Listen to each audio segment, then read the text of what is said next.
Make up your mind. Sharon Horne-Ellstrom here. How do you make up your mind? How do you decide?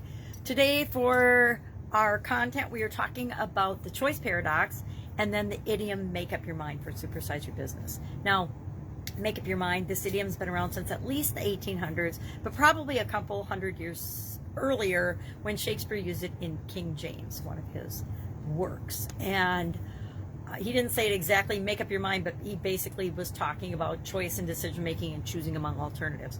And the choice paradox today, we talked about that as part of the BU 365-day challenge to do one thing every day that improves us. And that paradox says, and I've experienced this and I thought about it last night and today, and I can think of all kinds of examples where I experienced this, and I shared it.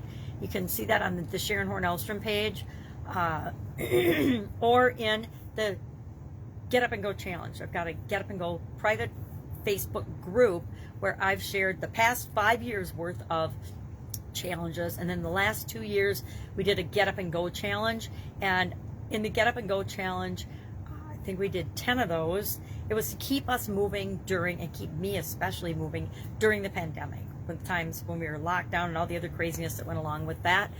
It was to get me up every day and get me doing things. And so every other month we did a 30+ day challenge to get up and go, to keep doing something. And I shared the SOAP framework, and that's where I really honed in on my own personal framework of how do I actually make things happen? How do I actually deal with changes and challenges? Because one of the things that we can count on for the rest of our lives is that things are going to change and we're going to face challenges. Stuff's going to happen and we're going to have to deal with it. So why not have a framework that we can install in our subconscious that will help us to automatically get the best results for us? And so that's what the SOAP framework and that Get Up and Go challenge is all about.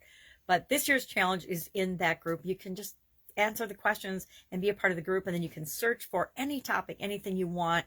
And decision making it's in there dozens of times, different decision making tools, different ways to make decisions and choices among alternatives. But basically this paradox says, the choice paradox says, the more choices that we have, the less satisfied we are with each one. And I don't remember the author, but I read a book about this. And there's actually a book, and I didn't even talk about this in the challenge today, by a gentleman named, I might not have written down his name, but there's actually a book called The Choice Paradox, Barry Schmitz, and you can Google him in his books everywhere. But it talks about, well, when you have a lot of choices, we're dissatisfied with each and every one.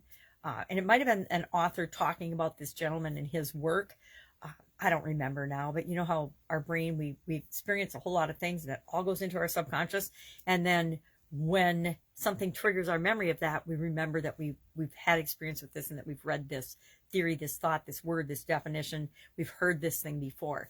And instead of turning our brains off and saying, I've heard that before, I don't need to learn anything new, I don't know, I already know that. And I have been guilty of that in the past, saying, I already know that, and then my brain will turn off and go somewhere else, when I really need to be listening to something, because there's a part and a nuance of the thing I'm hearing again, that I'm obviously hearing it again because I didn't do it in the first place, or I need to hear that information as a reminder today. That's why I love social media in terms of different people that I interact with and choose to follow.